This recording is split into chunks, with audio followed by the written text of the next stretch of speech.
Wow, cái chỗ bãi đá cái đẹp chưa? Bãi đá quá đẹp luôn. Ra đấy chụp ảnh thì hơi bị tuyệt vời đấy. Đi lối này xuống.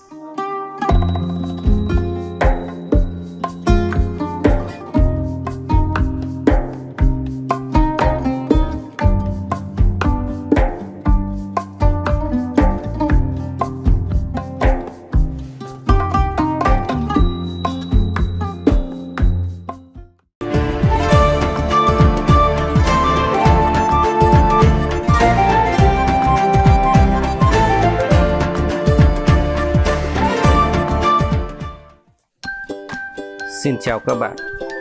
Chào mừng các bạn đến với hành trình tiếp theo của mình. Cũng lâu lắm rồi mới lại có hành trình tiếp tục các bạn ạ. Lần này thì mình có một cái hành trình cũng rất là thú vị. 9 ngày lang thang. Vậy các bạn hãy đồng hành cùng mình nhé, để xem là 9 ngày thì chúng ta sẽ lang thang được những đâu và có thể đi xuyên Việt được đến đâu nhé các bạn nhé. Sẽ vào được đến tỉnh nào sau một thời gian 8-9 ngày lang thang. Thì hôm nay là mình xuất phát từ Hà Nội các bạn. Lúc này tầm này khoảng 6:30 rồi.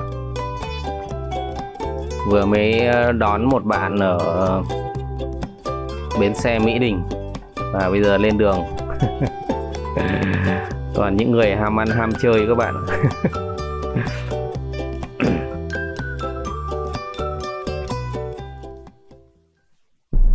Cho gì? Đi cái tích sự chỉ có được bóng bẩy xong đi chơi xong Thế nhất đâu. Tại các cô gái anh này. Ở chiều Tại cô gái. từ chân đến răng. Tại cô gái anh cho nên Bà Lương mà là quá chiều ông này luôn đấy. Quá là chiều, quá là tốt. đi chơi thôi. Cuộc sống cho em bảo chả biết đâu được. Đi để cho nó biết, để cho nó tội gì. Kiểu nó thế mà.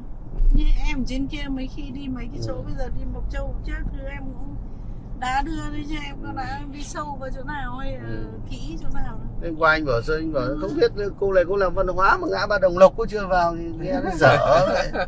Một lúc con này nó đi làm cái gì toàn đi lướt qua thôi. Mấy anh em mỗi người một tỉnh các bạn. mà cũng không vào ngã Đồng Lộc lần nào. Vâng. Thế bên làm văn hóa mà Toàn đi theo ấy mà. Mỗi người một tỉnh cho nên là nó kế hoạch đi đâu tụ tập được với nhau này để đi một chuyến là cũng là kỷ lục đấy. Đó bảo toàn những người ham ăn ham chơi.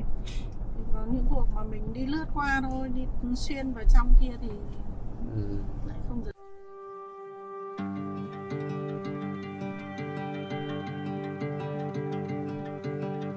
Đây là mình đến đoạn Ninh Bình rồi các bạn. Theo lịch trình thì đoạn đầu mình sẽ chạy cao tốc và ăn sáng ở Tam Điệp, Ninh Bình đó.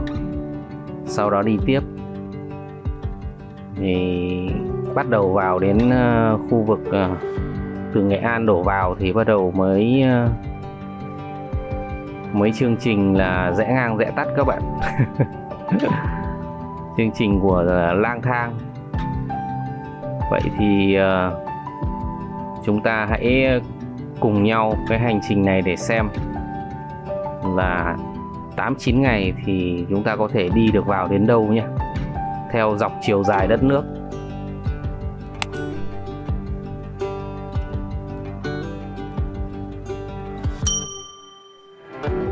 Đây là hầm chui Tam Điệp.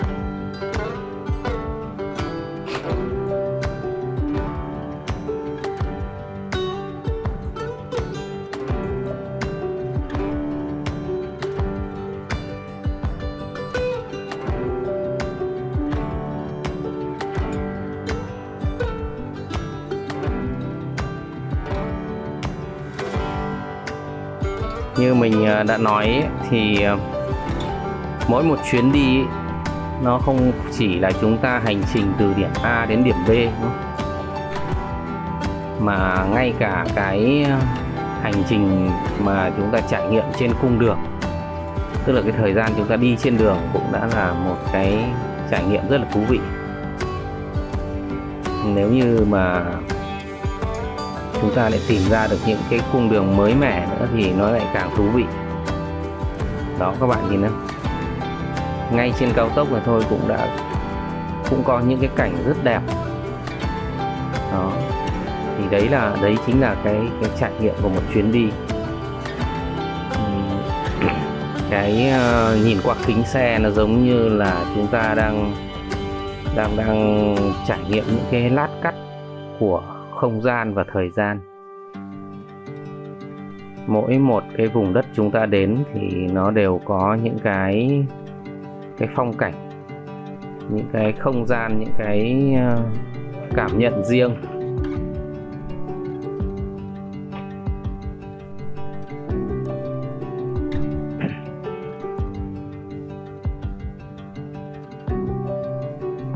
Đấy chính là cái thú vị của những chuyến đi bằng xe các bạn.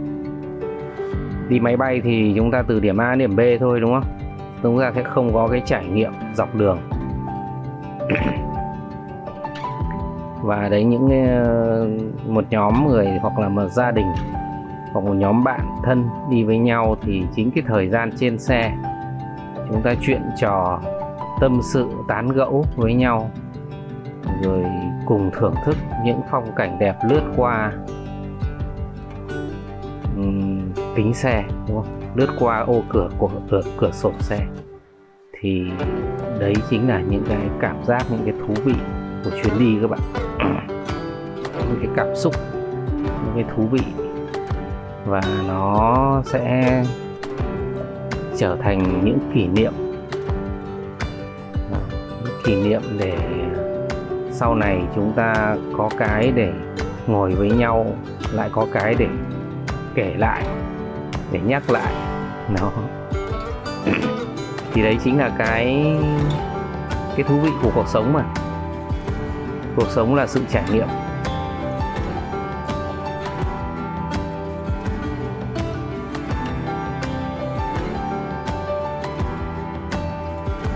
Như nhóm mình mấy anh em cũng ấp ủ chuyến này cũng khá lâu rồi, và sau đấy cũng phải lùi đến 2-3 lần là vì cũng cứ người này bận người kia bận, và cuối cùng thì đến hôm nay cũng thực hiện được. Và hy vọng là chuyến đi sẽ thành công tốt đẹp. Đó. Sau khi mình ăn sáng ở Tam Điệp, từ Hà Nội đến Tam Điệp thì nó sẽ rơi vào khoảng 2 tiếng thôi các bạn. Thì mình đi lúc ấy là đến Tam Điệp khoảng 7:30 là ăn sáng là vừa đẹp. Đó, thì đến mình chạy ăn sáng xong chạy đến đoạn này thì đây là hầm chui này, nó chính là biên giới tự nhiên giữa hai tỉnh Thanh Hóa và Nghệ An rồi. Chúng ta đi qua hầm này là sang đất Nghệ An. Đó. Và tầm này cũng bắt đầu trưa rồi. Dự kiến là mình chạy đến Nghệ An là khoảng tầm trưa mà, tầm khoảng 11 giờ gì đấy. Thì bây giờ đúng là cũng đúng với lịch trình ạ. Đúng với dự kiến thì đến Nghệ An là ăn trưa. Đó. Thưởng thức món lươn xứ Nghệ các bạn. Vào thành phố Vinh.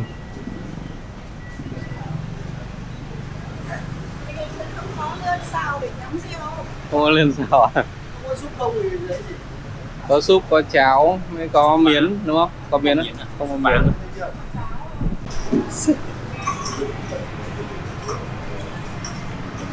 Cuối cùng thì cũng vẫn chọn là ăn súp lươn các bạn.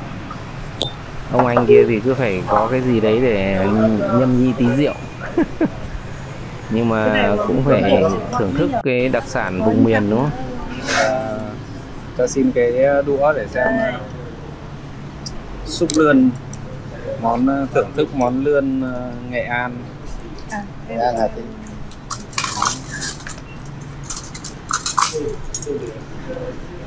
Cái này là không phải cho gì nữa. Anh thích cho chua cho cay. Được. Nào, mấy khi có được chuyến đi chúng ta là đoàn tụ nhé.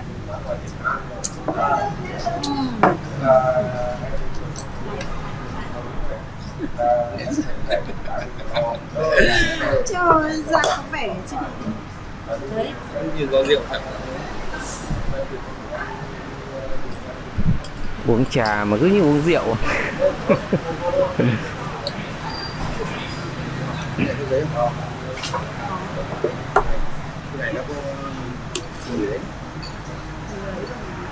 Nhưng mà cái giấy nó nước của em ấy. À, làm gì? Đấy đấy có mùi á? Không phải mùi nước hoa. Mùi khí không phải là mùi của em.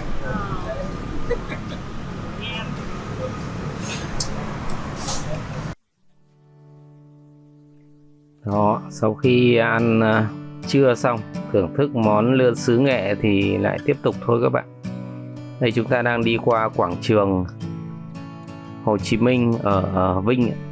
Mình xin phép là mình sẽ vẫn nói các địa danh theo theo đơn vị hành chính cũ nhé, cho nó dễ, là vì mình không nhớ nổi những cái sát nhập đâu. Thì đây chúng ta đang đi qua quảng trường trung tâm ở thành phố Vinh, Nghệ An.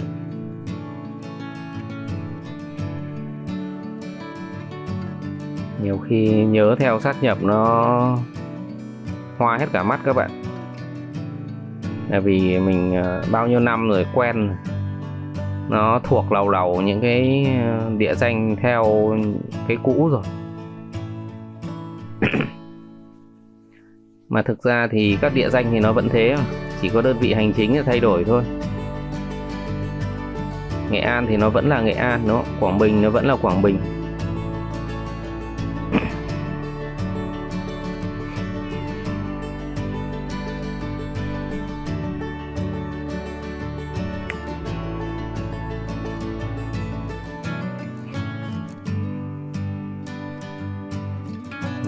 Chỗ quảng trường trung tâm là đường xá rất là rộng, khung cảnh rất là hoành tráng các bạn.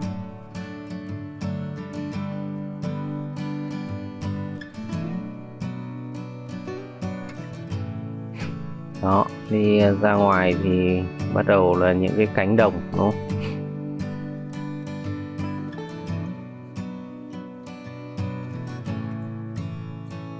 Và tháng này cũng là tháng 7 thì bọn mình cũng sẽ có rẽ vào một số những gọi là địa chỉ đỏ các bạn để thắp hương.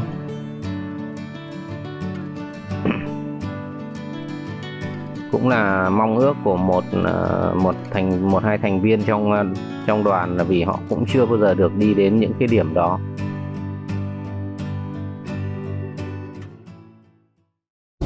Sáng thế. Đấy, dãy núi Hồng Lĩnh nhé.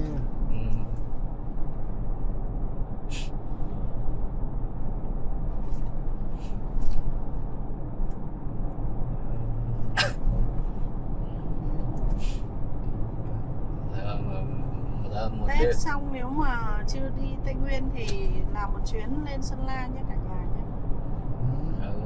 Du xuân. Lên Sơn La thì bọn ấy này máu ai như bọn Sơn La, bên Sơn La này Điện ước Biên. gì Mấy bà vợ đi cơ. như Hảo Đi Sơn La Điện Biên. ta Sơn La phải Điện Biên. Mấy bà vợ đi nhà anh Thuật đã 2-3 xe. Đi xe tải của ông Thuật vứt hết lên thùng ấy. cho lùa hết lên đấy, xong bịt cái ấy vào, Bịt bạt vào. Đưa mấy cái ghế này nhỉ, cái ghế nhựa ấy. Không, vứt cái đệm lên. Anh ngờ. Vứt cái đệm lên này. Vứt mấy cái đệm lên nằm. Để đúng hôm nó có nắng nó soi xuống bạt. Sơn La bây giờ Tết là cũng nắng đấy. Nắng mà. Tết rét lắm.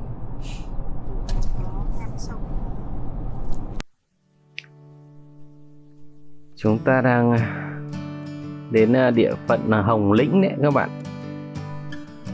Phía trước là những dãy núi.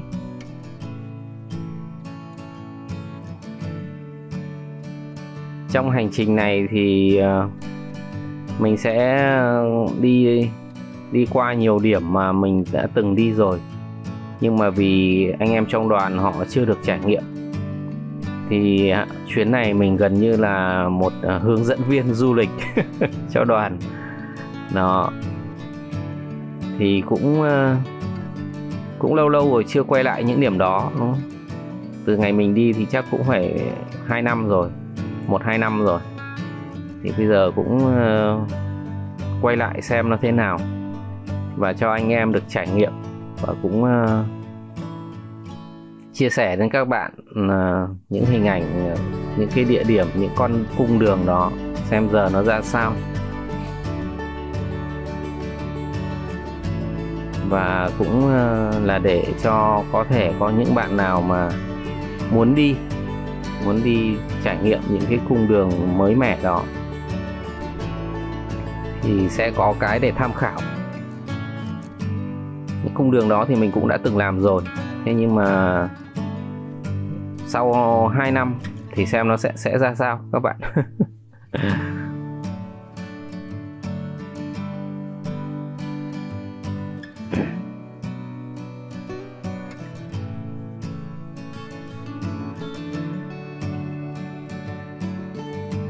Hôm nay đi thì trời không được nắng nên là hình ảnh nó sẽ không được tươi sáng. Thế nhưng mà được cái là nó lại đỡ nắng các bạn, nó lại đỡ nóng đó. Đi xuyên Việt là vấn đề luôn luôn là ở các trạm. Chỉ cần sơ sẩy là sẽ dính đòn.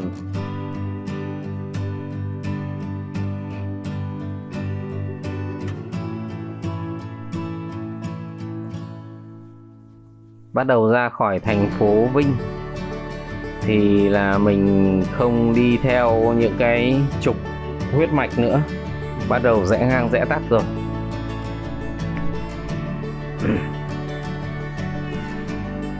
Thì để xem chúng ta 8-9 ngày thì lang thang, chúng ta sẽ lang thang được những điểm nào và đi được đến đâu. Xuyên Việt vào được đến đâu các bạn nhé. Liệu là Đà Nẵng, Quảng Ngãi hay Bình Định đây? Hay Phú Yên chăng? Chưa biết được.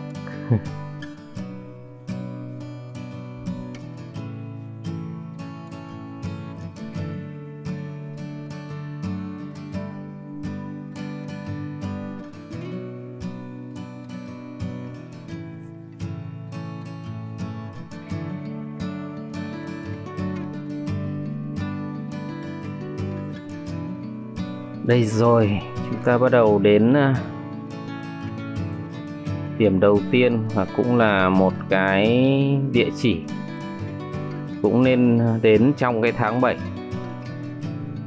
Đó là ngã ba Đồng Lộc các bạn. Điểm này thì mình cũng đã từng đến rồi. Nhưng mà trong đoàn mình là có một bạn là bạn chưa bao giờ đến, và bạn cũng mong ước, một cái mong ước là được đến đây một lần. Chính vì vậy cho nên là hôm nay đi thì vừa là tháng 7, vừa là một cái ước nguyện của một người bạn. Thì là lý do rất chính đáng để chúng ta đưa điểm này vào lịch trình, đúng không?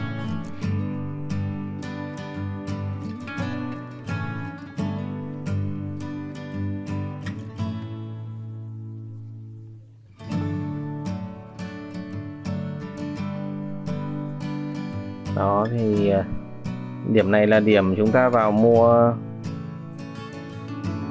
đồ lễ các bạn, mua hoa, mua hương.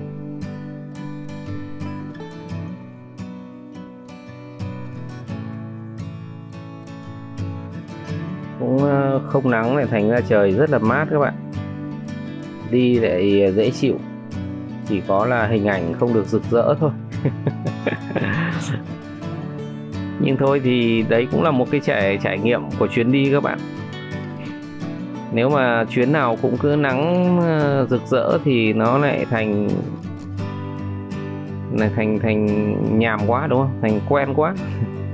Mỗi một chuyến đi nó phải có những cái sự khác biệt, tạo nên một cái cảm xúc khác nhau, để lại những cái kỷ niệm khác nhau. Đó chính là cái gia vị của cuộc sống đó. Cái gia vị của cuộc đời của mỗi con người. Và những cái kỷ niệm đấy nó chính là cái lương khô tinh thần cho cuộc sống của chúng ta. Mỗi lần chúng ta nhớ lại những cái chuyến đi đẹp với gia đình, với bạn bè, rồi sau này khi về già không còn có thể đi được nữa chẳng hạn, thì đấy chính là cái để chúng ta nhấm nháp để cảm nhận cuộc sống, nhấm nháp cái lương khô tinh thần. Theo như là người ta nói là đây là cái hố bom mà người cô trúng bom ở đây.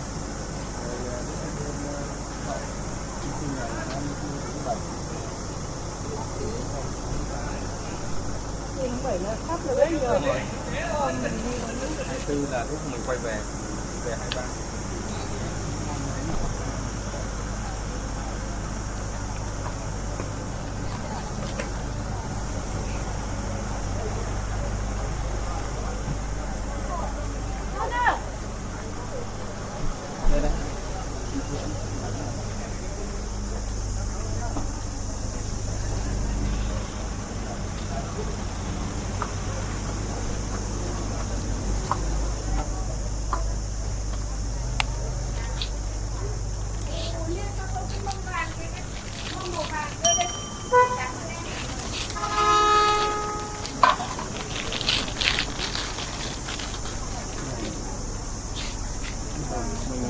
Mình sắp khoan như là cái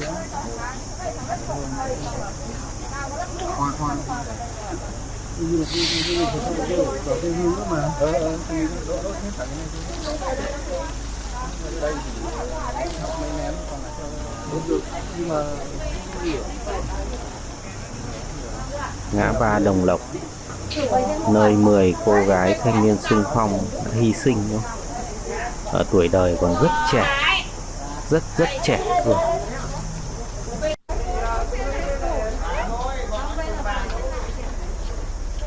Mà như là người trẻ nhất là mới có 16 à. Mà người nhiều tuổi nhất hình như là có hai mấy 24 à, hay gì đấy. Quá trẻ. tức là mộ là không cắm hương, mình cắm hết ở đây đi anh. Không, nhưng mà không cắm ở mộ, cắm ở đây thôi. Hương thì qua bên kia châm hương ạ. Qua bên kia châm hương và bóc hoa ở bên này. Đó là không cắm hương ngoài mộ Không cắm mộ, các bạn nhé, chỉ cắm ở cái bát hương chính này thôi, còn hoa thì chúng ta mang ra mộ được.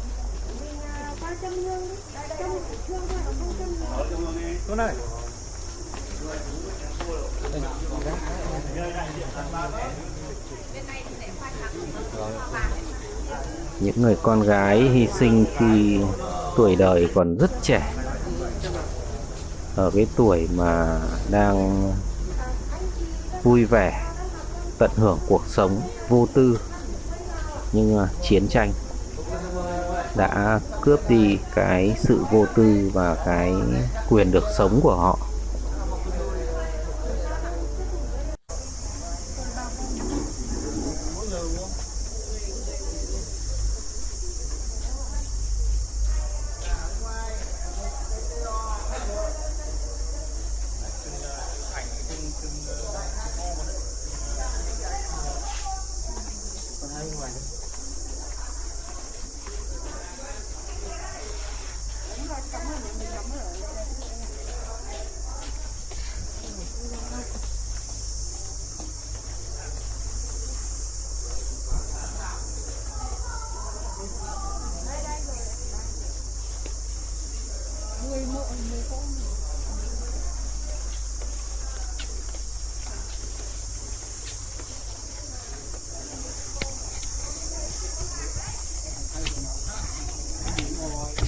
10 bông hoa trắng, mỗi bông cắm một mộ các bạn.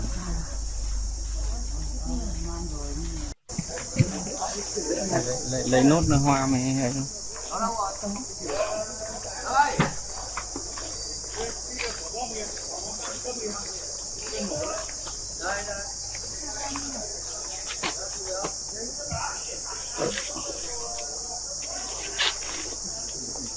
ra để mở chúng ta mở cái này ra luôn Xén nó ra, xén nó ra. Xén nó.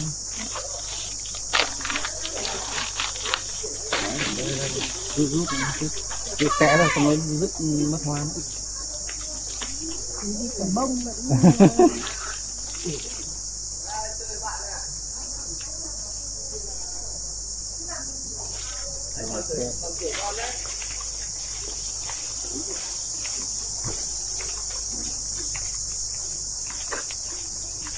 Thương nhỉ. Nghe chắc là đúng là bom đánh ngoài kia không ra san đường đâu, căn tập trung ở đây à? Thực ra là tất cả tức là san đường xong nó đánh thì mới trú vào chưa chỗ trú thì cuối cùng lại chẳng may, thực ra nó là không may thôi, là một quả bom lạc nó lại rơi đúng nóc hầm. Nên là nó cứ giải tại vì ngày xưa nó là bom ngu mà nó cứ giải theo cái tọa độ đấy thôi, Nó cứ cắt bom là nó té. nó cứ đến cái vùng này là nó cắt giải ra thôi, tức là đánh một điểm thì phải dùng đến cả 100 quả bom mới đánh được, bởi vì nó không chính xác. Nó giải lung tung vậy. Cho nên nó cứ giải bừa đi. Biên thử nghiệm. Đấy đi ở giữa.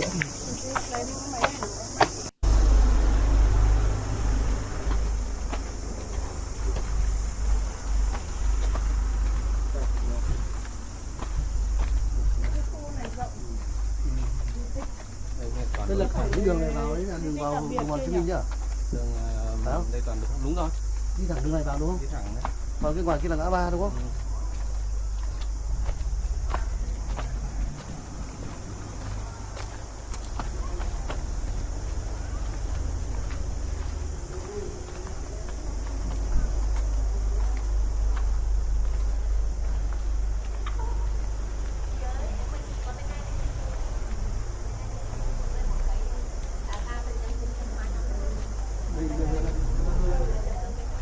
Có nguyên một cây thôi, còn để lại.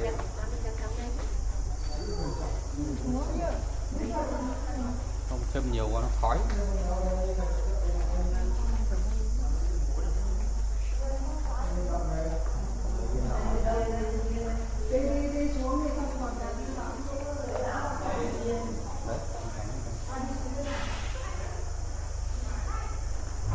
Mình thấy ở đây là mấy các anh chị mà hỗ trợ ở đây này, họ rất là nhiệt tình, nhẹ nhàng.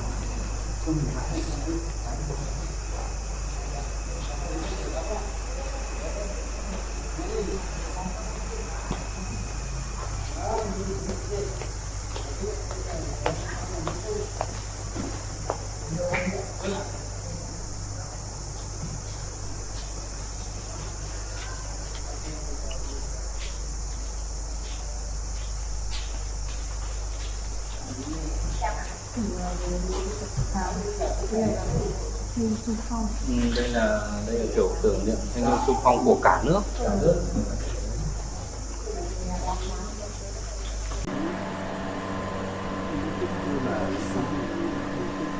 Đây là phòng trưng bày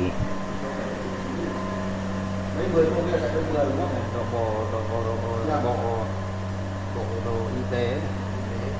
Đài Orion Tông. Đài này là đài Nhật ấy. National Panasonic.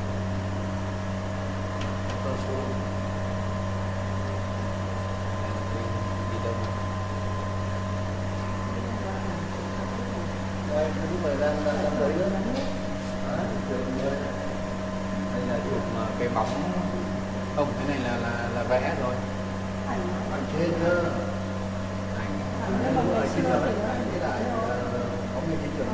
Chụp lúc lên là tối, đây là bóng xuống hồ. Đây mới là vẽ. Ngày xưa là chụp phim. Cái áo trấn thủ. Đấy, em thủ này ngày xưa bé còn nhớ mãi là bố mình còn có cái áo này không phải làm gối cho trẻ con đấy. Kiểu gập vào nó thấp thấp.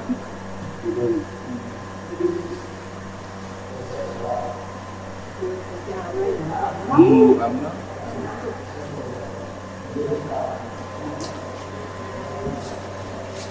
Hồng đậm.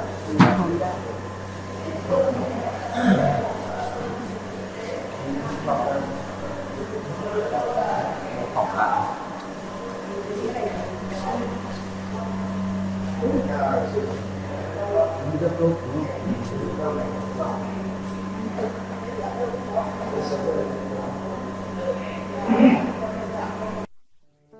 Rồi, tạm biệt là ngã ba Đồng Lộc các bạn.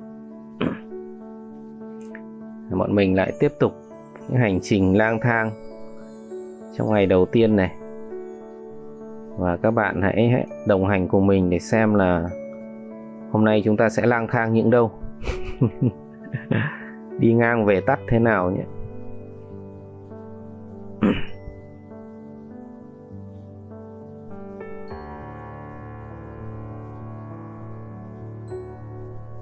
Liệu từ giờ đến tối thì tầm này là tầm trưa các bạn, đầu giờ chiều. Từ giờ đến tối chúng ta lang thang thì đến tối chúng ta sẽ về được đến đâu để ngủ.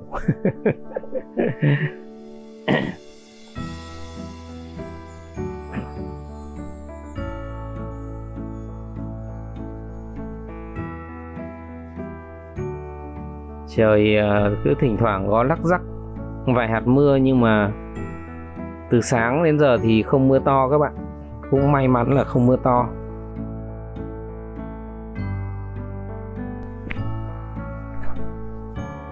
Đấy, hiện tại thì cũng đang lắc rắc vài hạt mưa.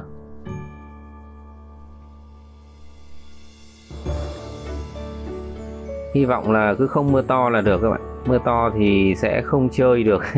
Không dừng, không, chỉ đi trên xe thôi thì cũng hơi buồn. Lang thang là chúng ta gặp điểm nào hay là chúng ta dừng lại, đúng không? Ít ra cũng check in được một cái. Còn nếu mà lâu lâu thì trải nghiệm lâu hơn.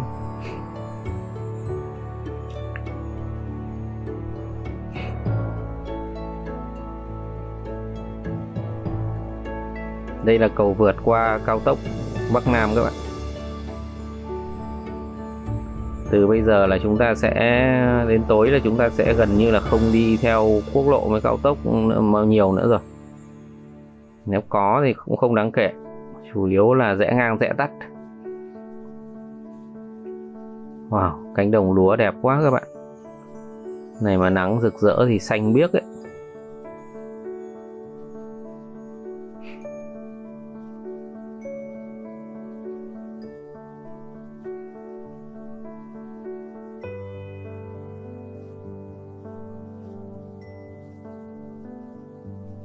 Đó, cung đường bát ngát. Cung đường bát ngát. Mà cái khu này rất nhiều nhà thờ các bạn. Đếm vội cũng phải đến 5, 6, 7 cái nhà thờ. Chắc là xứ này xứ đạo.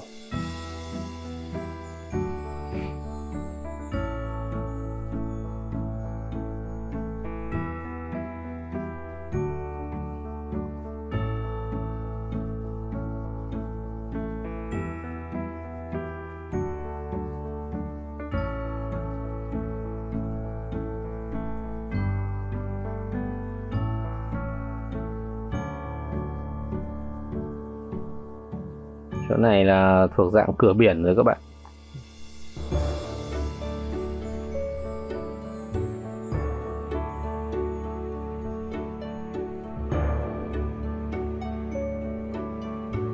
Rồi có cái biển cầu cửa gì, cửa rót hay cửa gì nhỏ nhỏ, nhưng mà không đọc được các bạn, không đọc được rõ. Đi nó lướt qua, chỉ biết là như thế, tức là nó là cửa biển. Vì chúng ta đang tiến dần ra đến phía biển mà. Tiến dần ra đi ven biển.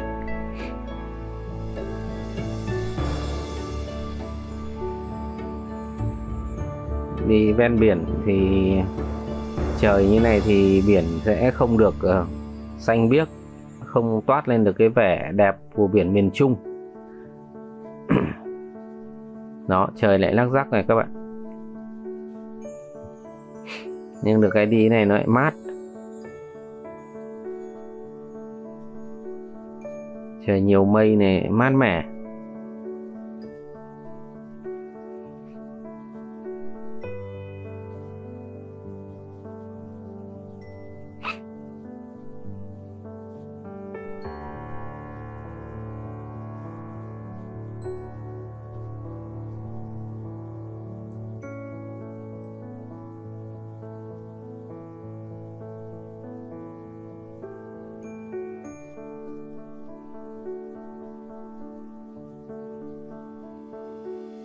Chỗ này rất nhiều bò. Đây người ta nuôi rất nhiều bò các bạn.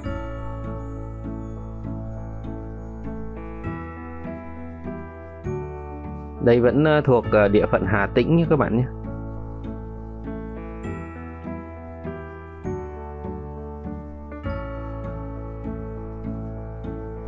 Chúng ta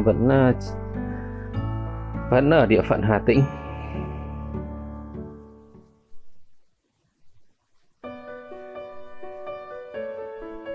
Và đây rồi, chúng ta đã ra đến sát biển. Xin chào mừng các bạn đến với cầu Cửa Nhượng. Đó, những cây cầu mà bắc qua những cái cửa biển thường là rất đẹp các bạn. Mênh mông bát ngát. Hôm nay có vẻ nước lên cho nên lại càng đẹp. Lần trước mình đi qua cầu Cửa Nhượng thì nước cạn, nên là nó không nhìn được cái mặt nước, không có được cái mặt nước mênh mông như thế này.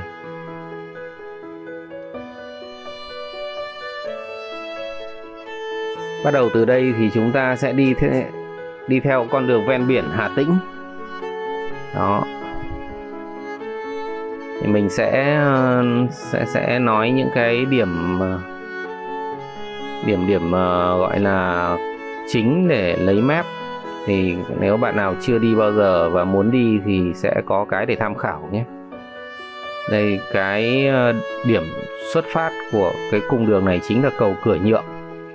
Cho nên các bạn từ đâu thì cũng cứ lấy cầu Cửa Nhượng đến Cửa Nhượng đã, rồi chúng ta sẽ đi tiếp nhé.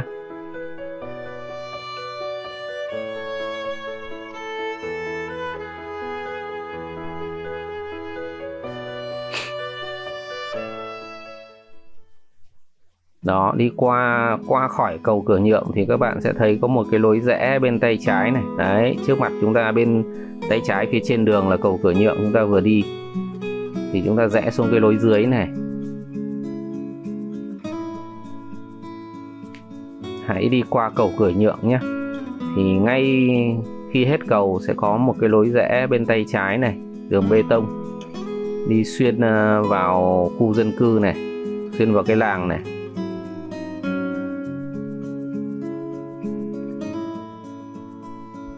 Đó, cứ đi thẳng đường bê tông là chúng ta ra đến cung đường ven biển.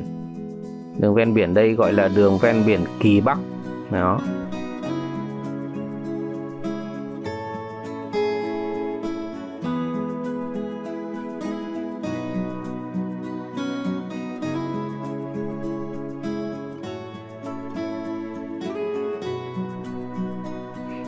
Đó, hôm nay thì nhiều mây nên nước không được xanh biếc các bạn. Nhưng được cái mát mẻ. Nếu chúng ta có dừng lại chơi ở điểm nào đấy thì không bị nắng.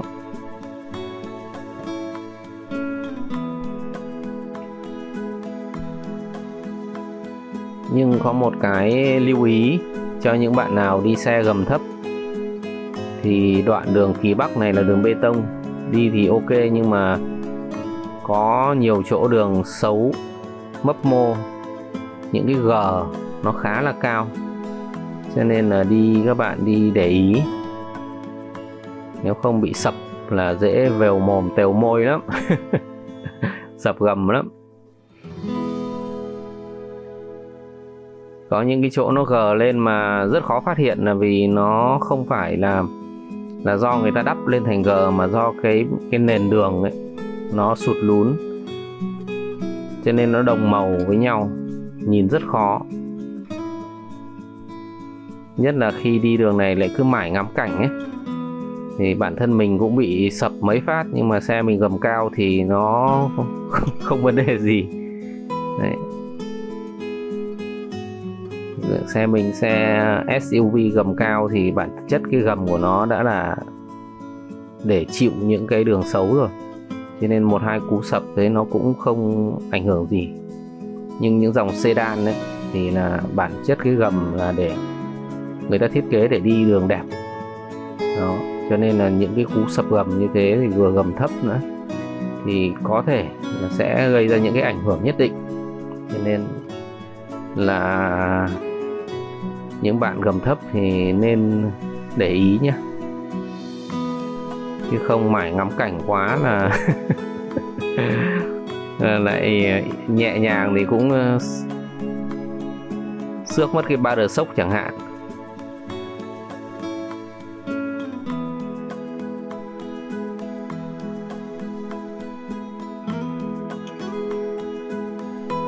Có cái đoạn Kỳ Bắc này thì đường bê tông nó xấu thế thôi, còn đi tiếp nữa thì nó sẽ là đường đẹp rồi các bạn.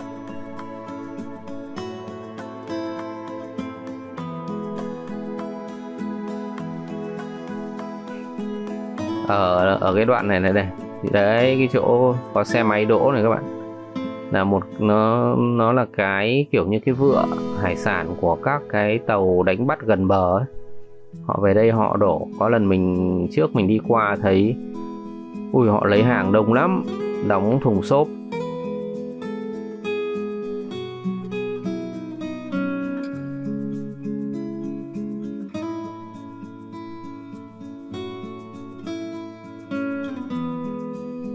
Đi đường này thì nó vắng vẻ, rất là thanh bình các bạn. Đây nếu chúng ta có thời gian thoải mái thì rẽ vào đây, đi ra ngọn Hải Đăng Cửa Nhượng các bạn nhé. Trải nghiệm check in thì đấy chính là lang thang mà, chúng ta lang thang rồi, chứ không chỉ đơn thuần là chúng ta đi từ điểm A đến điểm B, mà chúng ta đi còn điểm B, C, D, E, G, H, I, K nữa. Tùy vào quỹ thời gian thôi. Nếu mà xuyên Việt mà có quỹ thời gian khoảng 1 tháng thì tha hồ lang thang các bạn. Lần này thì mình chỉ có tối đa 9 ngày cả đi cả về thôi, cho nên là sẽ cố gắng đi xa nhất có thể. Đấy. Và cũng chưa biết là xa đến đâu. Wow, cái chỗ bãi đá cái đẹp chưa? Bãi đá quá đẹp luôn. Ra đấy chụp ảnh thì hơi bị tuyệt vời. Này là Hải Đăng Cửa Nhượng các bạn. Đã đời chưa? Quanh đây mình thấy cũng có khá nhiều những cái nhà hàng hải sản.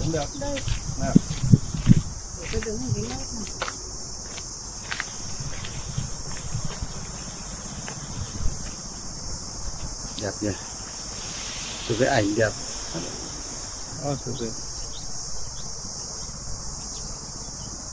Đây à.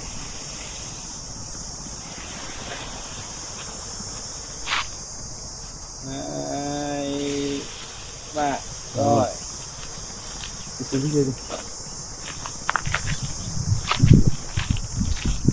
Wow. Đây là thuộc Quảng Bình rồi thì đúng không? Đây vẫn là Hà Tĩnh. Đi xuống kia được nó ngon bà ơi. Đi xuống. Lối này. Thì tour này định giảm bao nhiêu tiền?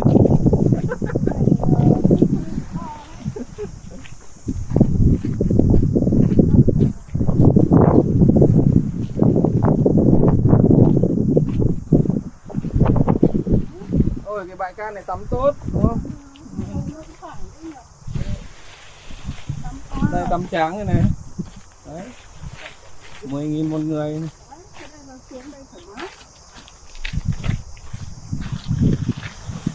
Này mà trời nắng thì biển đẹp lắm này. Đúng rồi. Wow. Cái đá nó đẹp không? Ông bác ơi, đứng ở đấy. Vĩ đại chưa? Đứng ở đấy. Anh muốn ôm cả đất. Rồi. Ra đây.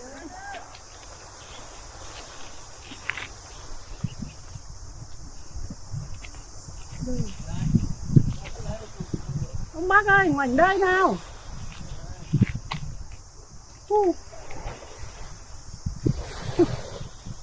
Ông đi xuống đây cơ. Đi xuống tiếp, đi xuống tiếp.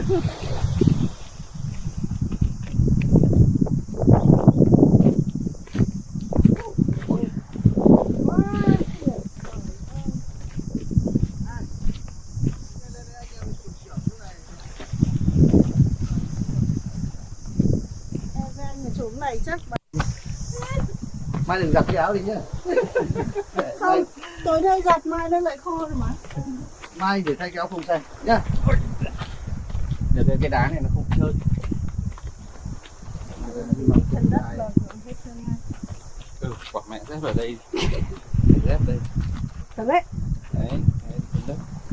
Ui, đi chân đất bám hơn đấy. Nó đã. Đấy, chụp cả sang bên kia kìa. Tôi muốn chụp một cái kiểu với Đi xuống xuống, tí nữa Đấy, xuống. thẳng này mới đẹp. Đây, có một cái tọa độ ấy này. Đây. Đi ra cái này chụp cả cái thuyền kìa. Chưa? ôi. Đấy không chưa? Tức là cái sinh tượng cái hòn đá kìa. Nó đầu sơn đến cái Được chưa? Ui, chỗ này Đây đứng ra cái chỗ này nhá, xong rồi để quay một shot nhá. đây.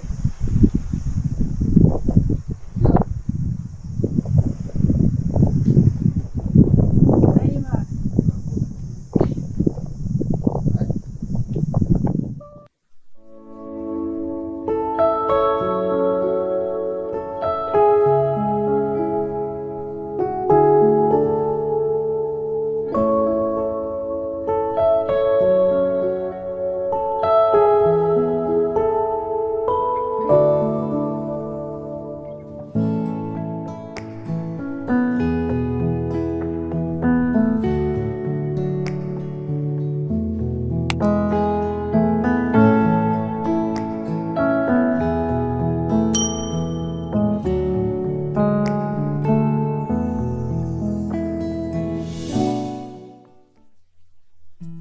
Vâng, chúng ta vừa trải nghiệm hải đăng Cửa Nhượng các bạn.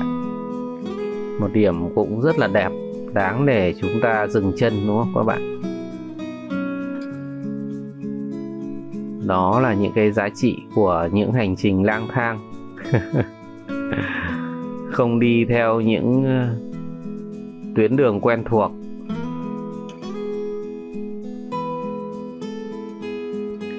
Dọc tuyến đường này thì cũng khá nhiều những cái nhà hàng hải sản các bạn.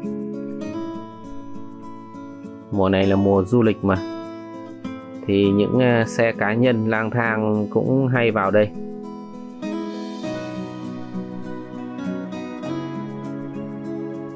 Trời lại hơi lắc rắc mưa. Cũng may vừa rồi thì lại không có hạt mưa nào các bạn. Lên xe đi thì bắt đầu mới lại lắc rắc. Nhưng mà cứ không mưa to là được, lắc rắc tí thôi cho nó mát. Mưa to là sẽ không chơi được các bạn.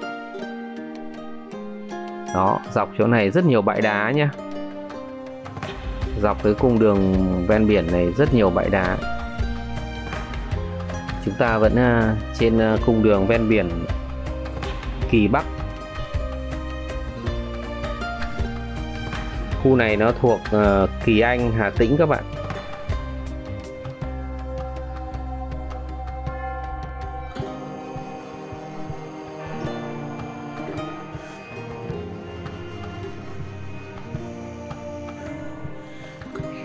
Đó, rất nhiều những cái bãi, nếu mà bạn nào có xe camping vào đây thì cũng rất nhiều chỗ để hạ trại được. Có thể không qua đêm nhưng mà nghỉ trưa, ngắm hoàng hôn, ví dụ thế. Nghỉ trưa tắm biển buổi chiều, xong lại đi tiếp. Đó, biển mênh mông. Cung đường rất hoang sơ các bạn.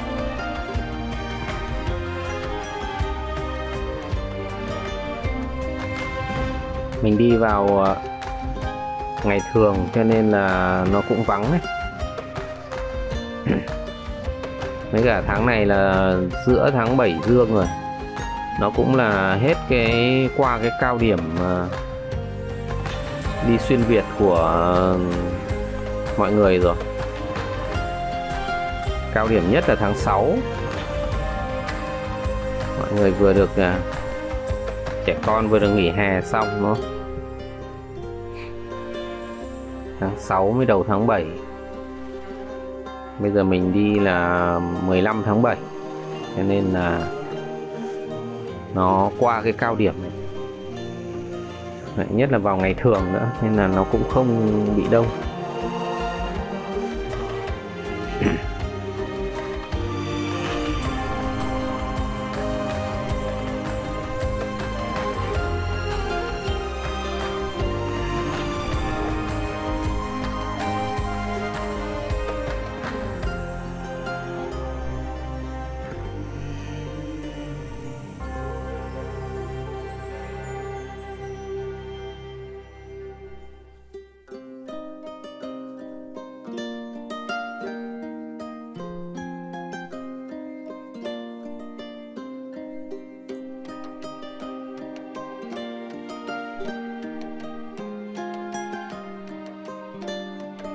Nay mà nắng thì tầm này tầm đầu giờ chiều là cũng nắng gắt lắm rồi.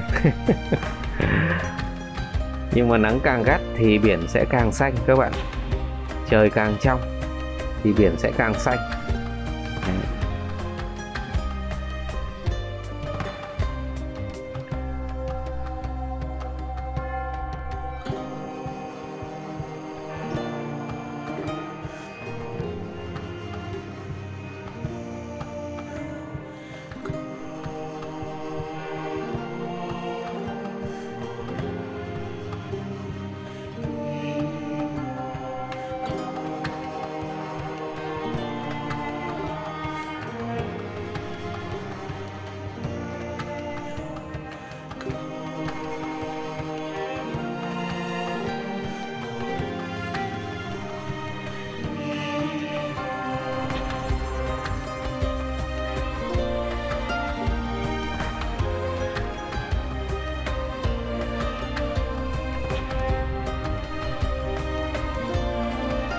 Nước rất trong nha các bạn.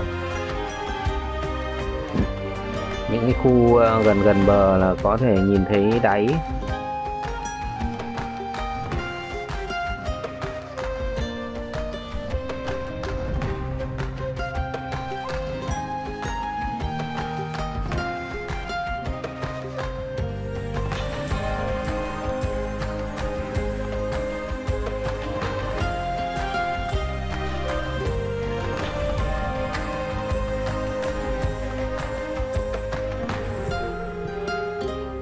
Đó, chúng ta đi hết cái cung Kỳ Bắc rồi thì bắt đầu vào đến khu gọi là Kỳ Xuân.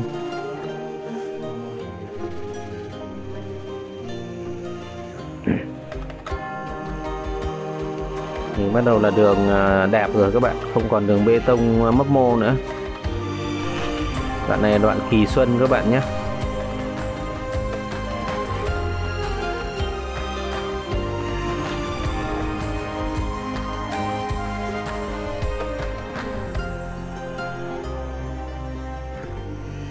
Đoạn này thì có vẻ trông nó kiểu nó sầm uất hơn, tức là kiểu có cái sức sống của người dân hơn ấy, nó không hoang sơ như là cái đoạn Kỳ Bắc kia.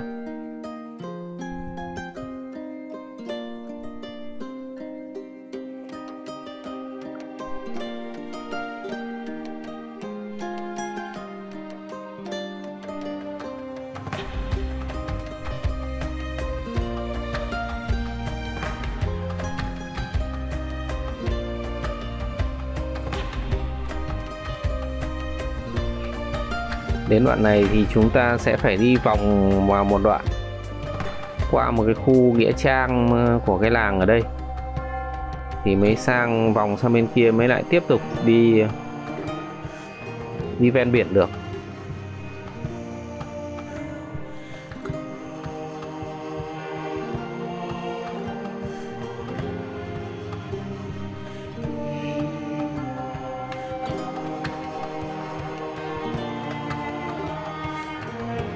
Đây cũng có cái khu trường học này nữa các bạn. Chỗ này dân cư đông đúc hơn. Đoạn Kỳ Bắc kia thì gần như là không có dân các bạn, chỉ có những cái quán thôi, hàng quán thôi.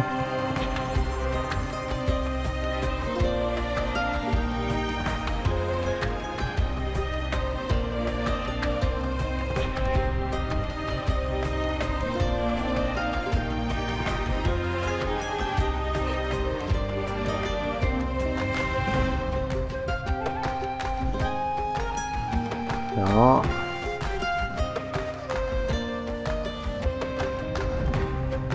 Bắt đầu từ đoạn này thì đa số là đường đẹp rồi các bạn. Đoạn này thì vẫn là Kỳ Xuân. Dọc chỗ này đa số là Kỳ hết các bạn. Nghe nó kỳ kỳ.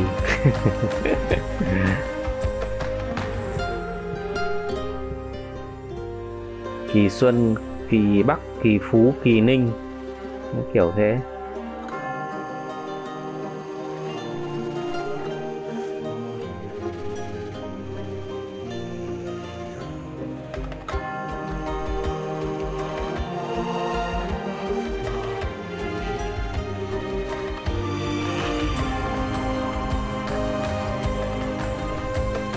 Chỗ này họ lại đang có cái dự án gì này.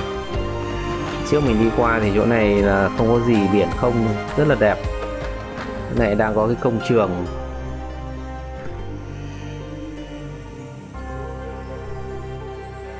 Không biết là có phải xây resort không.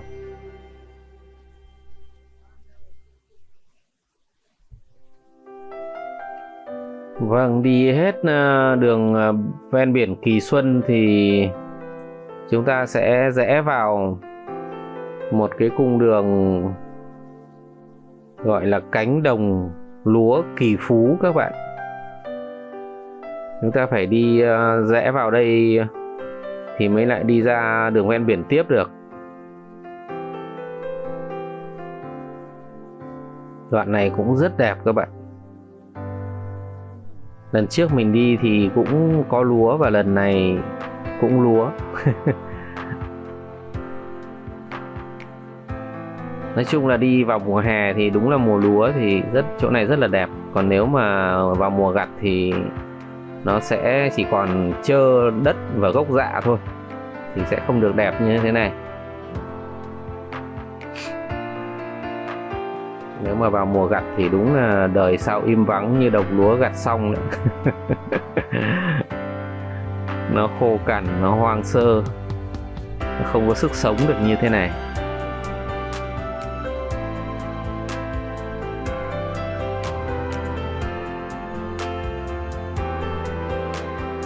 Lúc này thì may quá lại có một chút hửng nắng rồi. Mặc dù trời vẫn khá mây, nhưng không còn âm u nữa. Thành ra đồng lúa các bạn nhìn thấy không? Rực rỡ đẹp, lung linh óng ả luôn.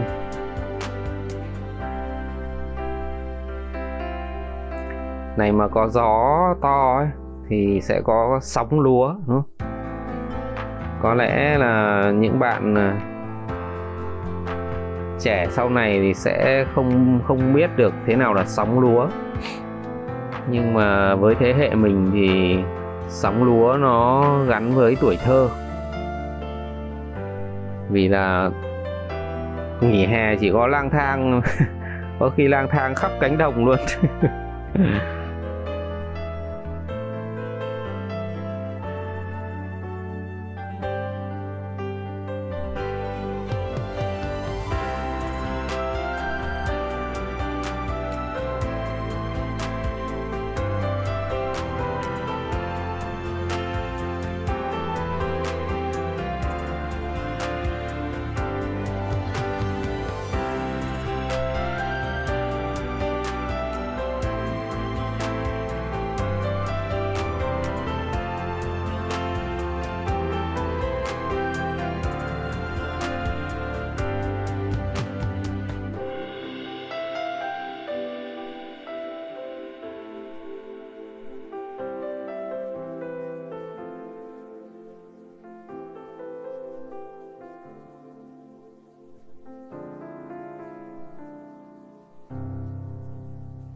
Vâng, đi hết cung đường cánh đồng lúa Kỳ Phú đấy thì chúng ta sẽ lại đi ra ven biển tiếp.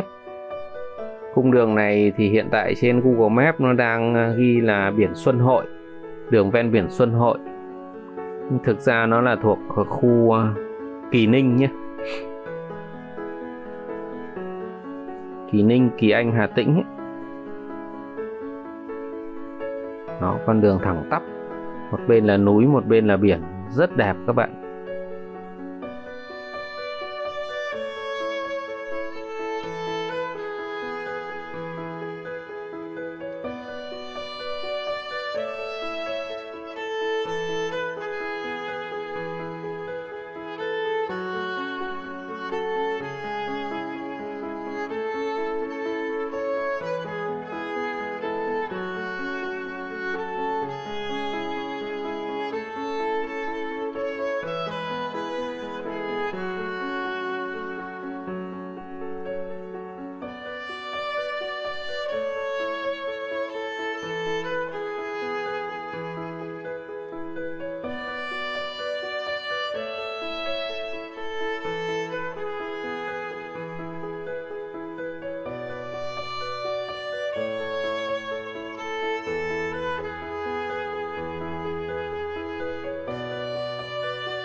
Và đi hết cung đường ven biển thì điểm kết thúc của chúng ta chính là cầu Ninh Hà này.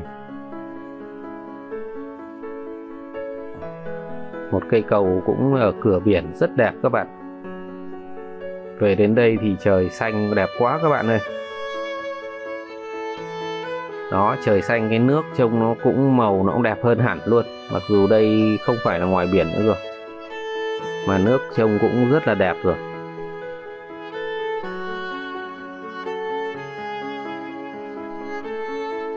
Nắng rực rỡ.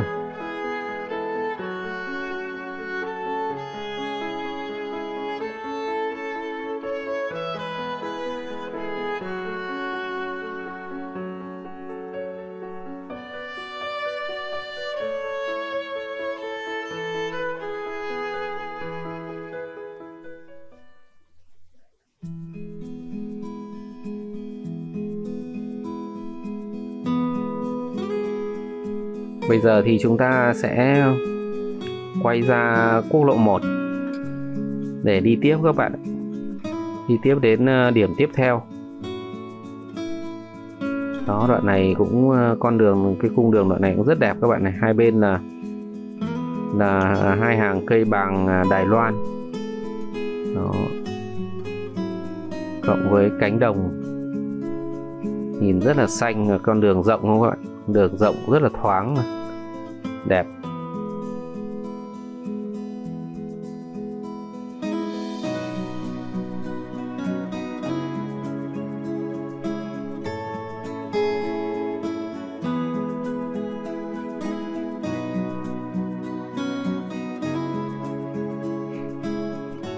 Chúng ta ra đến quốc lộ 1A đây rồi.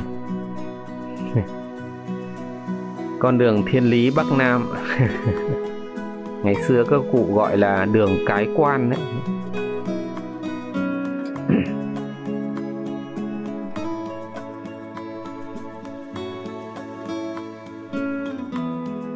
Đây là điểm đây là khu cuối của Kỳ Anh, Hà Tĩnh.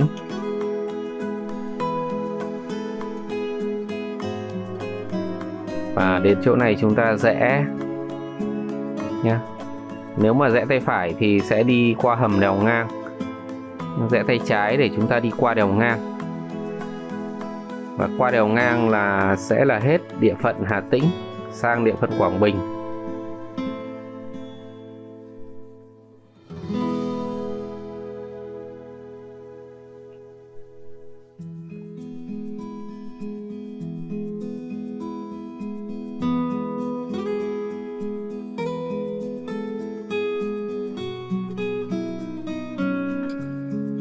ta sẽ không đi hầm mà đi qua đèo, đúng không?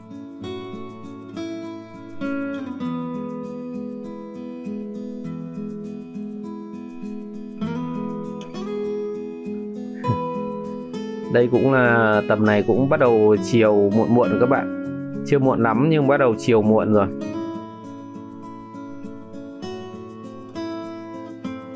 Có lẽ là đúng với bối cảnh của câu thơ của bà huyện Thanh Quan đấy ạ. Bước tới đèo ngang bóng xế tà, nó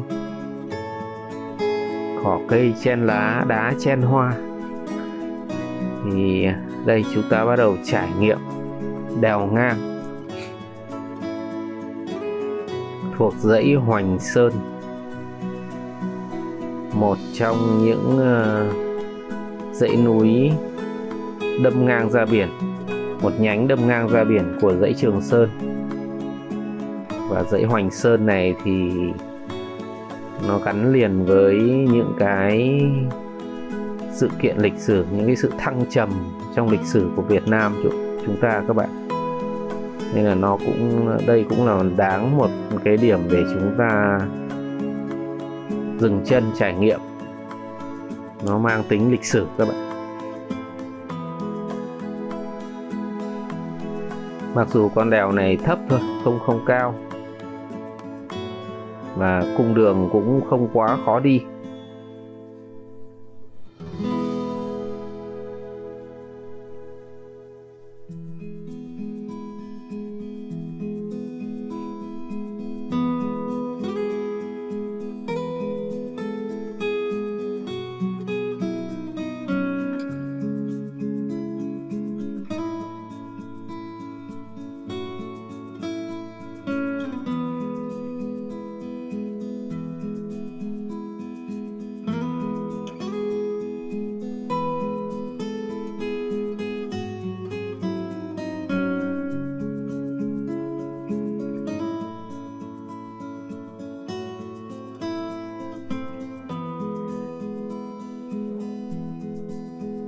Đi ngoằn ngoèo giống đường Tây Bắc nữa.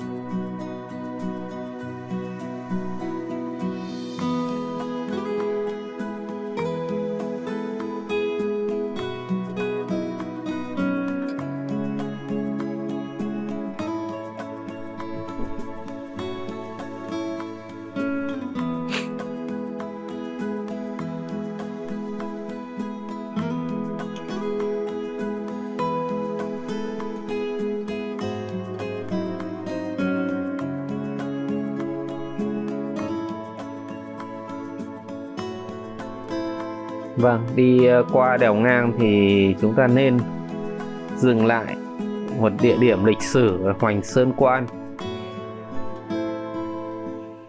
để chúng ta di tích đèo ngang Hoành Sơn nhớ Quan. đến những cái thăng trầm lịch sử gắn với đèo ngang này. Dưới thung lũng quá đẹp này. Ôi, dưới thung lũng kia này, nhìn cái cánh đồng này.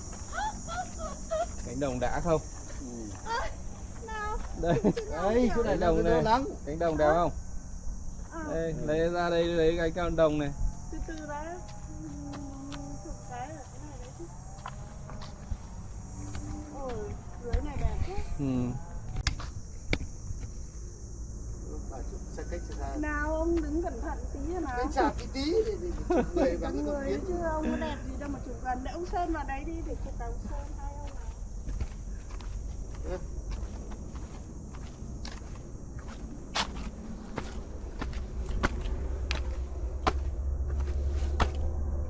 Nắng quá.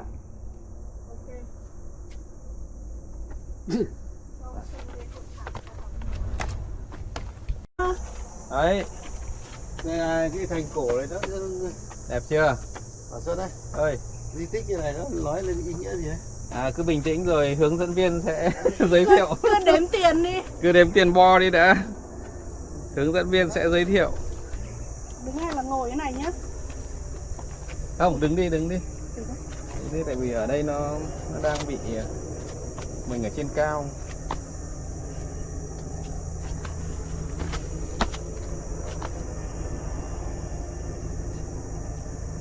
Ok.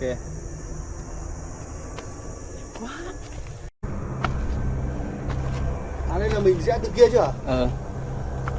Từ kia vòng Đúng đây rồi, không? đúng rồi, mình sẽ kia rẽ đây. À. Hoành Sơn Quan, tức là Hoành Sơn Quan là cái cổng này này. Cổng ở trên núi Hoành Sơn. Cái cổng này là Cổng này thì được xây dựng từ thời nhà Nguyễn và dưới thời vua Minh Mạng. Để làm gì? Để làm gì anh biết không? Không. Để làm một cái cửa ải kiểm soát cái luồng ra vào kinh thành Huế từ phía Bắc. Đây. Còn kiểm soát cái đường dưới này hả? Không, ngày xưa là con đường huyết mạch nó đi qua đây. Còn những con đường kia, con đường mới sau này mở ra. À nó đi qua cái cổng đấy hả? Ừ. Chỗ này em dốc này em đéo này. Ngày xưa thì đi bộ mới đi ngựa thôi mà. Cái bộ của nào đấy?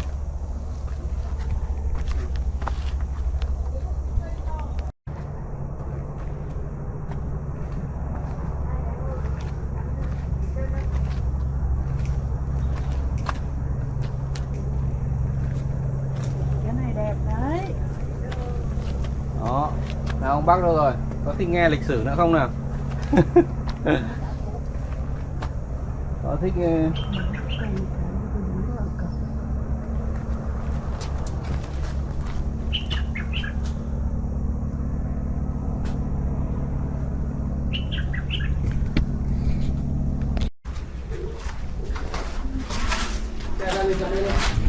xe lên được mà, nhưng mà mình đỗ kia cũng được. Nhỉ.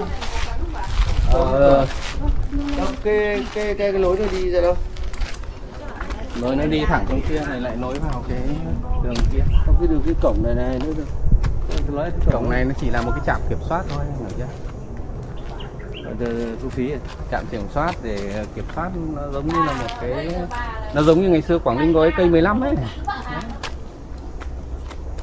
Cái chỗ này là cái chỗ gọi là cái trạm bảo vệ này. Nhưng mà cái dãy Hoành Sơn này ấy, thì nó còn gắn liền với những cái thăng trầm của lịch sử Việt Nam suốt nhiều thế kỷ.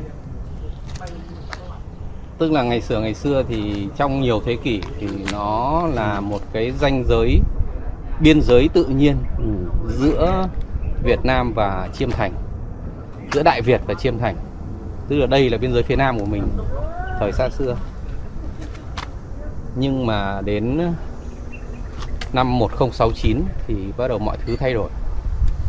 Tức là sau nhiều năm mà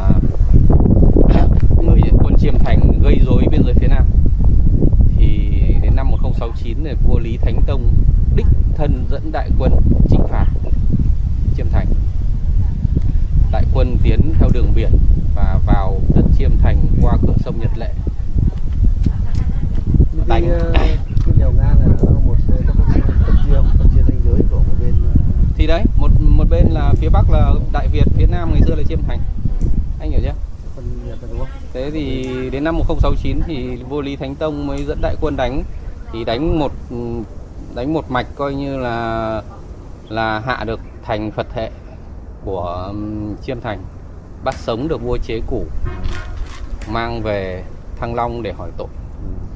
Thế thì Chế Củ để chuộc lấy mạng sống của mình thì Chế Củ xin cắt 3 châu, đó là Địa Lý, Ma Linh và cái gì nhỉ? Điếu kia nó ấy nó quận nó làm con rắn giả nó quận đấy, rơm gì.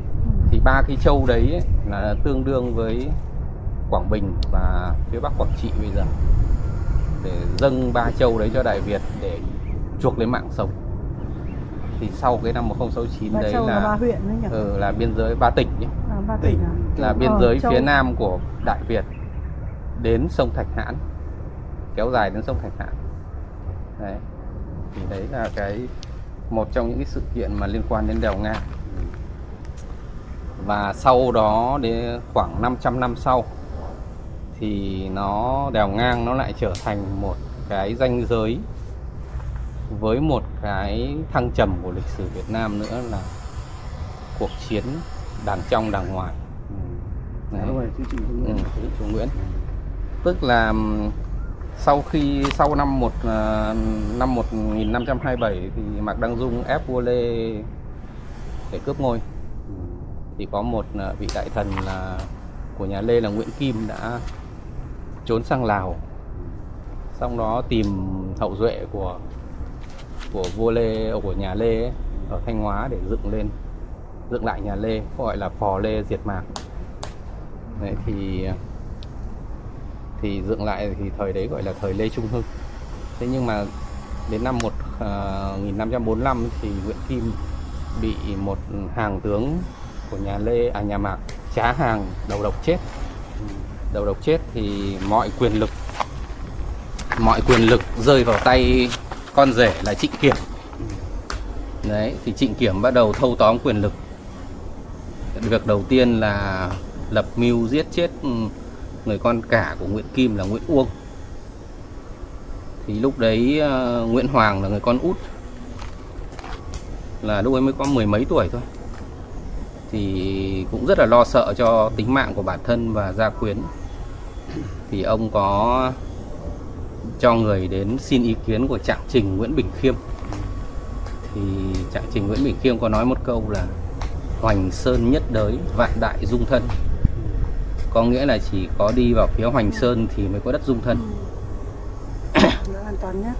Thế thì sau dãy Hoành Sơn lúc đấy thì biên giới Việt Nam thời nhà Lê đã kéo dài đến Bình Định rồi. Sau cái năm 1471 Lê Thánh Tông chinh phạt Chiêm Thành thì cái khu vực từ đèo ngang hát vào lúc đấy được gọi là đất Thuận Hóa. Đấy. Thế thì Đoan Quận Công Nguyễn Hoàng mới nghe thế thì mới nói với chị gái là vợ của Trịnh Kiểm là xin Trịnh Kiểm cho mình vào trấn thủ đất Thuận Hóa, một vùng đất lúc đấy gọi là khỉ ho cò gáy, tức là đi xa rời kinh đô đi, xa rời trung tâm quyền lực đi, để Trịnh Kiểm an tâm, nó không còn nghĩ đến chuyện giết mình nữa. Đấy.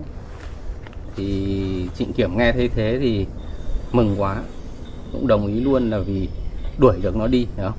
Mà cũng không phải giết thêm người nữa. Thế thì bắt đầu năm 1558 thì Nguyễn Hoàng dẫn theo gia quyến và các coi như là thân tín đi vào vùng đất phía trong. Đặt chân đầu tiên là đến vùng đất Ái Tử, tức là vùng Quảng Trị bây giờ. Bắt đầu thời kỳ lập nghiệp mở cõi của các chúa Nguyễn là chính vào năm 1558, để từ đó mà bắt đầu đèo ngang lại là một biên giới cho cái cuộc tranh giành quyền lực giữa hai thế lực phong kiến.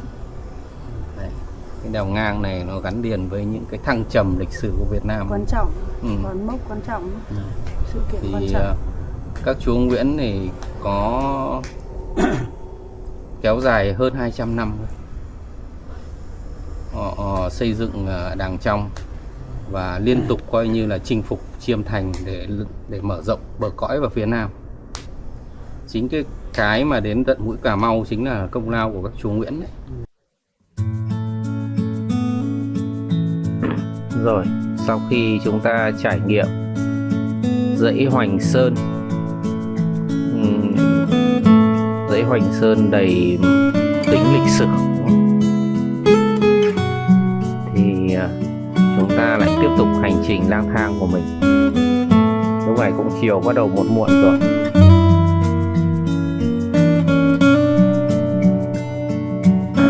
Vâng, Hoành Sơn Quan thì được xây vào thời nhà Nguyễn, vua Minh Mạng, vào khoảng năm 1833.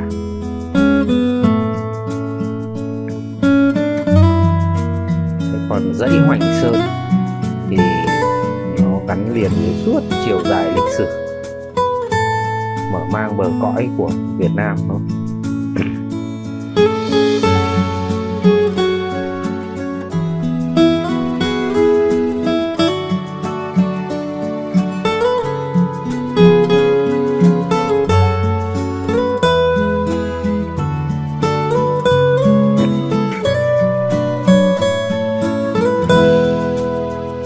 Đó, đi sang đến phía bên này là địa phận Quảng Bình rồi các bạn. Bây giờ gọi là tỉnh Quảng Trị đấy ạ.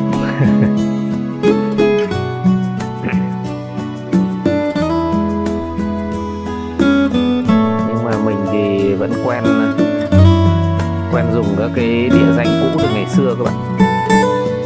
Chứ bây giờ mà theo cái mới ấy là khó nhớ lắm, chưa thuộc được.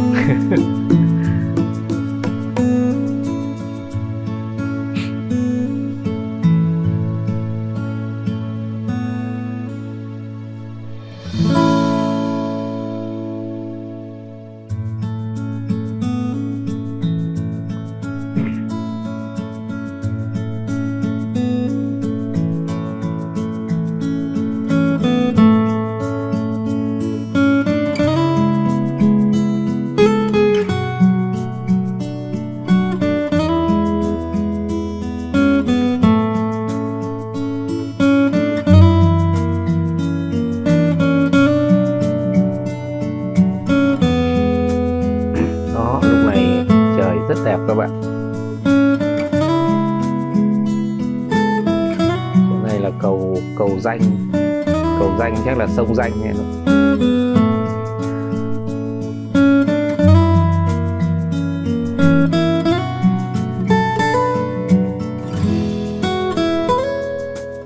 Cầu Danh Di Anh Danh nhé. Bắc qua dòng sông Danh.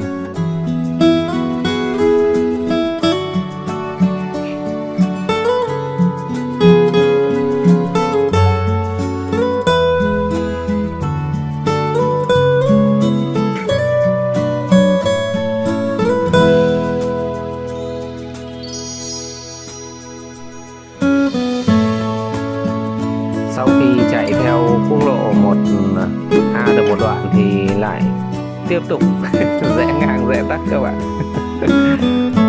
Cố gắng bám theo sát biển, càng nhiều càng tốt.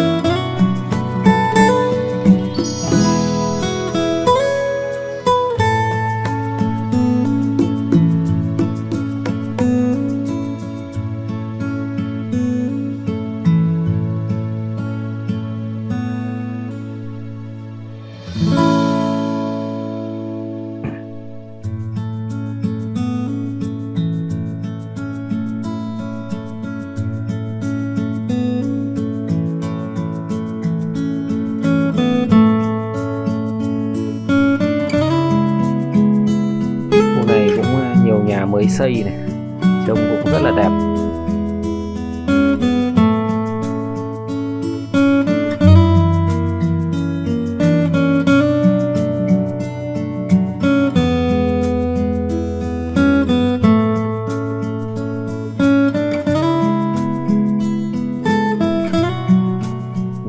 Khả năng là những cái nhà khu này là khu kiểu có người nhà xuất khẩu lao động.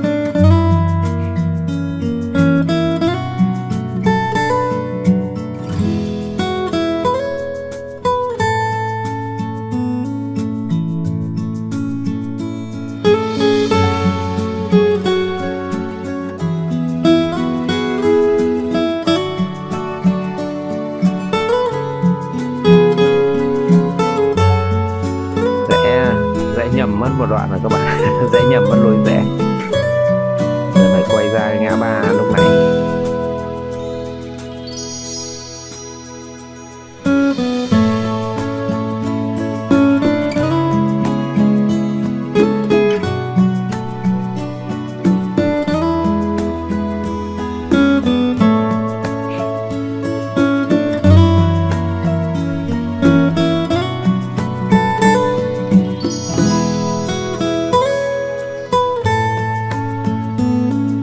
Đây, rẽ cái ngã ba này các bạn.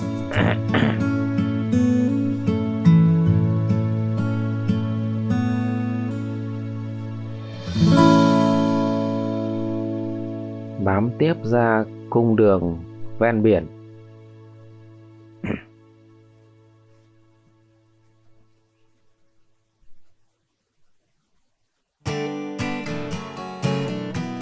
đi vào trong này ấy, thì đôi khi có những cái chỗ mà mình đi kiểu mạng nó kém ấy, là bản đồ nó loát, nó chậm, cho nên là một phần mình dựa vào bản đồ nhưng một phần mình cũng phải định hướng được,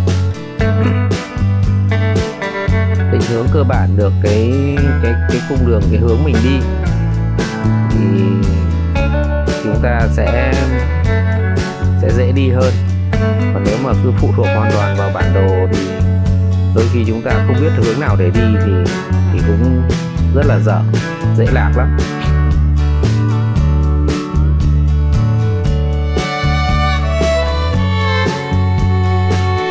Cho nên là mỗi khi định tuyến xong thì các bạn nên dành vài phút để xem cái cung đường, xem cái địa hình xung quanh những cái điểm mình đi đấy, để mình định hướng được là mình đi theo cái điểm mình đến nó sẽ hướng ở bên phía nào thì chúng ta đi sẽ dễ hơn. Và nếu như có nhầm thì cũng dễ nhận ra hơn, nhận ra sớm thì sẽ đỡ lạc nhận ra muộn thì sẽ lạc. Đây chỗ này, cái đường này cũng đang mới làm đường mới này các bạn, đường rộng đó.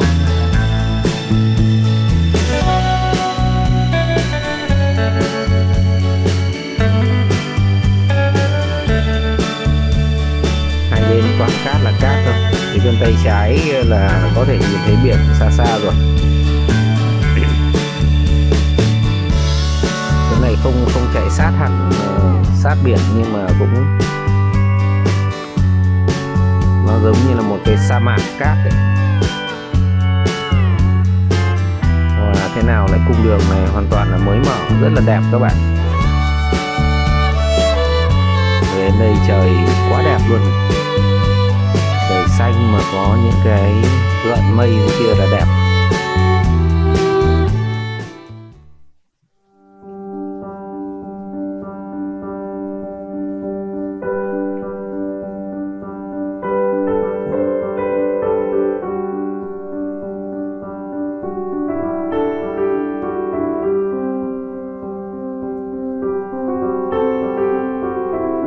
Chào mừng các bạn đến với cung đường ở Quảng Bình nhé.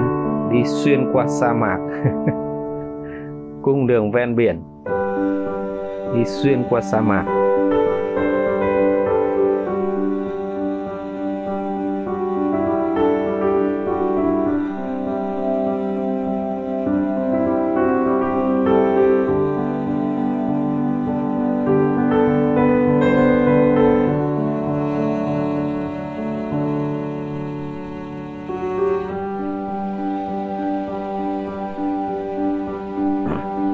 Chiều tà rồi rất đẹp các bạn.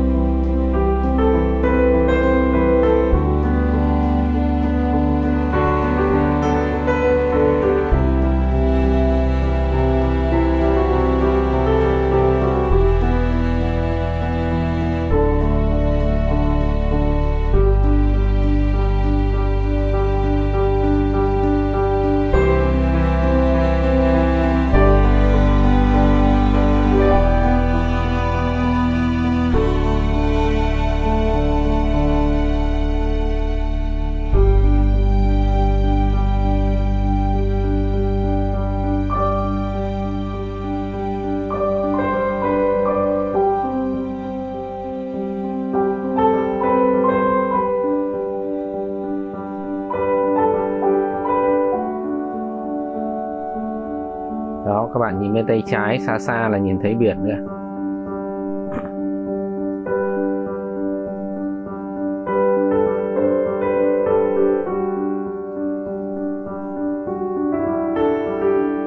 Vẻ đây đang có một cái dự án gì đấy khá là lớn nên họ làm đường rất hoành tráng các bạn.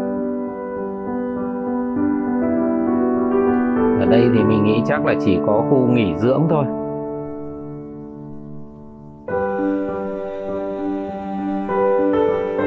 Bãi cát này chỉ có khu nghỉ dưỡng hoặc là khu công nghiệp, chứ cát này không trồng trọt được cái gì cả.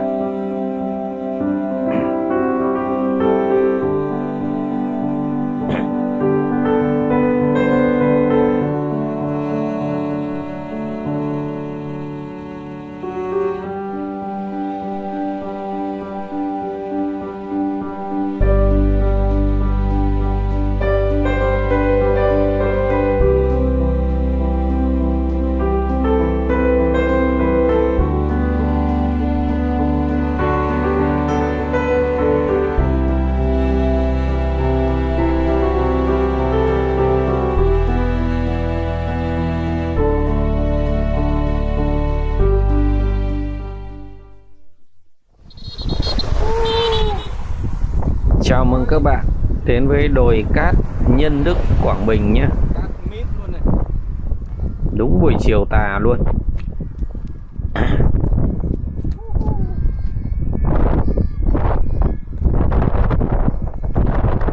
này khả năng là phải bỏ dép ra đi đất.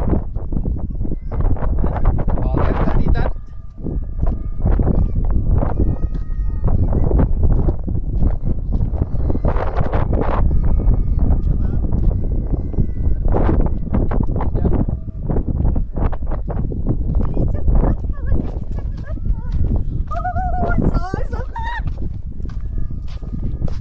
Đi ra rồi nó vào hết ấy theo nhỉ? Nhưng mà có hết vào giày không? Không, anh đi thì sẽ vào giày đấy. Dép ra đi đất. Để em cất cái dép này vào. Đi trên đất, đi cát thì trên đất bị sướng này.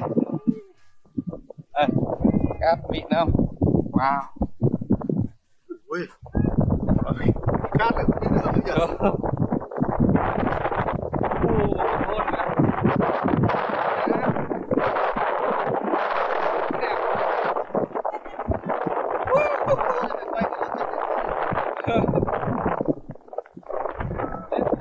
Lên đỉnh mình.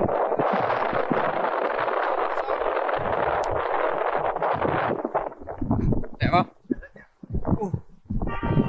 Đời. Này, cái chụp này là đoạn đi nhỉ? Ui này. Đây chụp khắc này lên rất đẹp này. Đấy.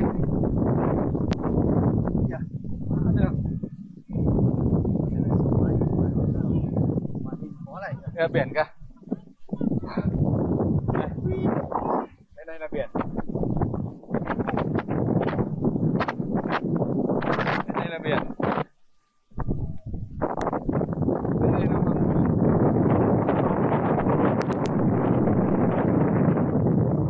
Gió rất mạnh, nó cuốn cát quật vào chân mà rát luôn.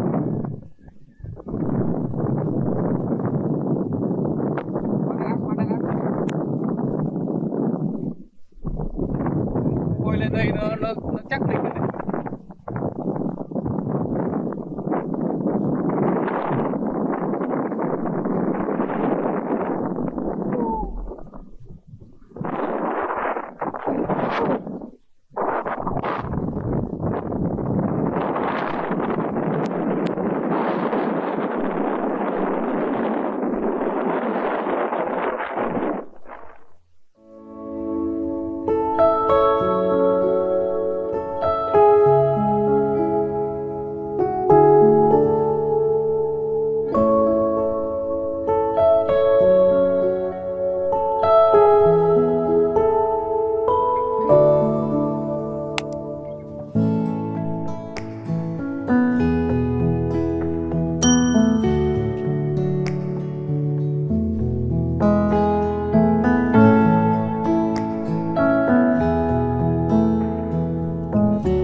Vâng, trải nghiệm xe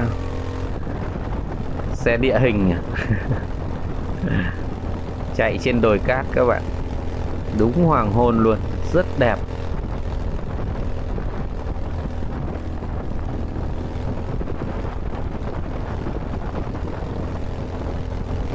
Chỉ có điều là gió rất là mạnh, nó cuộn cát lên quất vào mặt. Mặt mũi người ngợm đầy cát.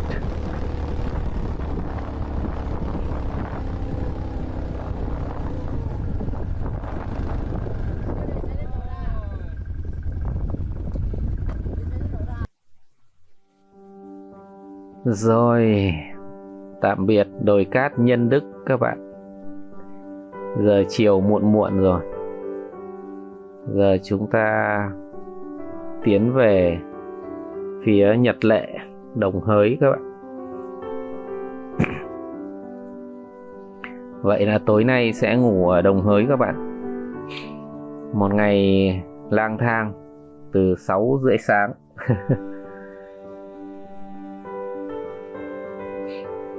6:30 sáng đến 6:30 tối. Chắc là về đến Nhật Lệ cũng phải tầm 7 giờ các bạn.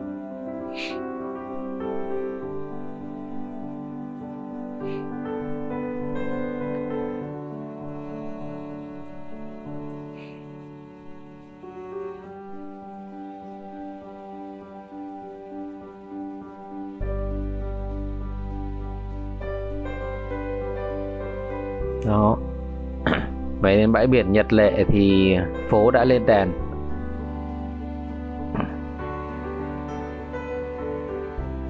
Mùa này đang là mùa cao điểm ở bãi biển Nhật Lệ này các bạn. Khá là đông khách. Mặc dù là ngày thường nhưng khá đông ấy.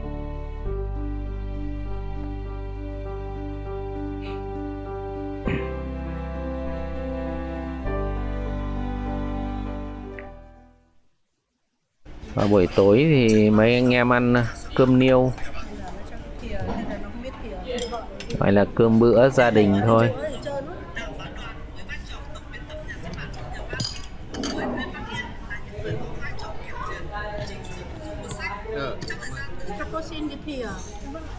Thịt luộc, chấm mắm tôm chua, cá kho tộ. Tại vì cái món này nó ngon. Ta hứa hẹn với nhau rồi không cảm xúc tí nào.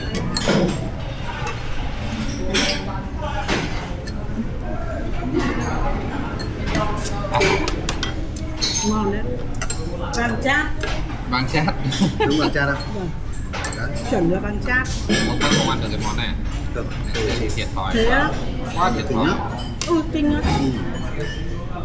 Mang được. Cái này cả muối với lại rau diếp cá chấm ngon lắm. Cái này phải huấn luyện thì mới đi phượt được tiếp. Kinh nhở là bây giờ tớ không ăn được những loại này. Em muốn cái gì cũng không ăn được. Em đi bảo đấy có cái món mà em thấy khủng khiếp nhưng mà em vẫn cố ăn được. Cái tôm chua bây giờ là đang nghiện. Rồi vậy là chúng ta đã kết thúc một ngày đầu tiên trong hành trình 8-9 ngày lang thang nhé. Hẹn gặp lại các bạn ở ngày tiếp theo lang thang thì chúng ta sẽ đi được đến đâu. Xin chào tạm biệt các bạn.